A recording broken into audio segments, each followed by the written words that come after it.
Oya ketgandan keyin haydovchilik guvohnomasini olgandan keyin boshqasini. Tegishli ma'muriy bayonnoma tuziladi. Chaqir.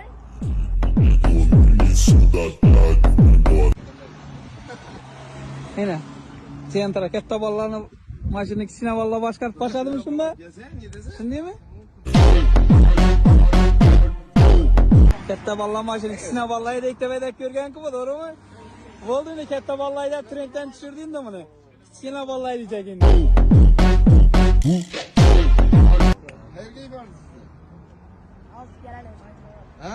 Aytadi hozir keladi.